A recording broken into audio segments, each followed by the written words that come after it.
Le FC Barcelone vise Claudio Echeverri, bataille à 30 millions d'euros. Rafinha en quête d'une nouvelle destination, Barça envisage un échange avec Sancho ou un possible départ vers l'Arabie Saoudite. Le futur incertain de Frenkie de Jong au FC Barcelone, un mercato agité en perspective. Le FC Barcelone envisage de prolonger Joao Cancelo et Joao Félix après des performances exceptionnelles. Avant de commencer, si c'est la première fois que tu passes ici, je t'invite donc à t'abonner, ça prend 2 secondes et ça fait plaisir, merci beaucoup à toi. Le FC Barcelone veut recruter Claudio Echeverri. Les Catalans veulent doubler les autres écuries intéressées par le jeune Argentin. Le FC Barcelone veut doubler la concurrence sur le dossier Claudio Echeverri. L'Argentin a été l'une des révélations de la Coupe du Monde U17. Pour espérer le recruter, les Catalans voudraient offrir plus de 30 millions d'euros, une somme au-dessus de la clause libératoire du joueur qui est fixée à 25 millions d'euros, d'après les informations du journaliste Marcelo Palacios. Plusieurs clubs européens sont intéressés. Le Barça n'est pas le seul club sur le coup. Plusieurs clubs de Première Ligue sont intéressés par le jeune Argentin de River Plate. Le PSG et le Real Madrid sont également attentifs à la situation du milieu offensif. Il est sous contrat jusqu'en décembre 2024 avec le club argentin. Le FC Barcelone est 3e de la Liga avec 35 points. Défaillant en attaque, Xavi pourrait se débarrasser de Rafinha dès cet hiver. 2 portes de sortie s'ouvrent à l'international brésilien. Le FC Barcelone peine à marquer. Ces derniers temps, l'efficacité offensive des Blaugrana n'est pas ce qu'elle devrait être. Rafinha pourrait faire les frais de cette méforme.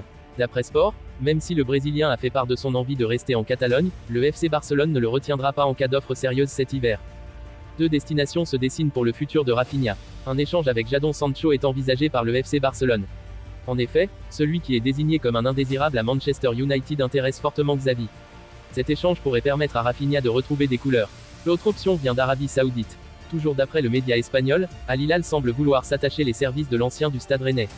Un prix élevé du FC Barcelone pour Rafinha. Rafinha a joué 16 matchs cette saison en Liga pour seulement 2 petits buts. Des statistiques qui ne jouent clairement pas en sa faveur. Avec la montée en puissance de Lamine Yamal, le Brésilien peine à s'imposer à la table des titulaires. Pour pouvoir se permettre de recruter Rafinha, les clubs devront mettre 100 millions d'euros sur la table des dirigeants du Barça. Un chèque conséquent surtout au vu des performances du Brésilien sur le terrain.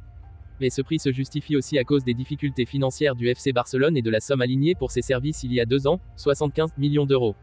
Quelle porte de sortie semble la plus appropriée pour Rafinha? Le mercato hivernal approche à grands pas, et le nom de Frenkie de Jong suscite une nouvelle fois des spéculations quant à son avenir au FC Barcelone. La saison actuelle n'a pas été à la hauteur des attentes catalanes, malgré la qualification en 8e de finale de la Ligue des Champions. La domination du Real Madrid et de Gérone en Liga a mis en lumière les lacunes de l'équipe dirigée par Xavi Hernandez, laissant place à des doutes qui s'infiltrent jusque dans les vestiaires. Frenkie de Jong, figure emblématique de l'équipe, commence à remettre en question son engagement envers le projet sportif du club. Les incertitudes persistent, alimentées par une relation tendue avec la direction barcelonaise, selon les informations de Todo Fichares.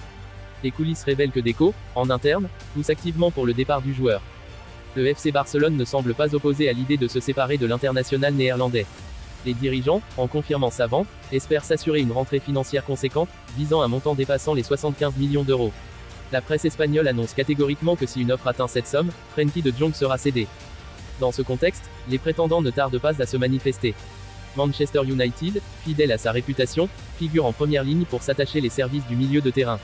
Cependant, la concurrence s'annonce féroce, avec des équipes telles que Arsenal et Aston Villa déjà engagées dans une course effrénée pour recruter de Jong, que ce soit dès cet hiver ou lors du prochain mercato estival. Ainsi, l'avenir de Frenkie de Jong au FC Barcelone se dessine comme l'un des feuilletons les plus captivants du marché des transferts, promettant des rebondissements et des négociations tendues qui animeront l'actualité footballistique dans les mois à venir. Dans une récente déclaration lors d'une conférence de presse, le président du FC Barcelone, Joan Laporta, a exprimé sa satisfaction quant aux performances exceptionnelles des joueurs prêtés par Manchester City et l'Atlético de Madrid, en l'occurrence Joao Cancelo et Joao Félix. Leur impact sur le jeu de l'équipe catalane a dépassé toutes les attentes, suscitant ainsi un vif intérêt au sein du club de les conserver à long terme. Laporta a souligné l'élévation du niveau de jeu de Cancelo et Félix depuis leur arrivée à Barcelone, les qualifiant de véritables atouts pour l'équipe. Dans un élan d'optimisme, le président a laissé entendre que le FC Barcelone envisage sérieusement de prolonger la présence de ces 2 joueurs talentueux au sein de l'effectif. Les négociations futures avec les clubs prêteurs, Manchester City et l'Atlético de Madrid, sont déjà à l'ordre du jour, et Laporta a tenu à souligner les bonnes relations existantes entre les parties impliquées. Cette déclaration révèle clairement la volonté du FC Barcelone de consolider son équipe en gardant des joueurs clés qui se sont intégrés avec succès dans le système de jeu. Les perspectives de négociations à venir témoignent de la détermination du club catalan à maintenir une dynamique positive, tout en renforçant sa collaboration avec des clubs partenaires de renom. La période à venir s'annonce donc cruciale, avec des discussions attendues pour définir le futur des 2 Joao au sein du prestigieux club Blaugrana.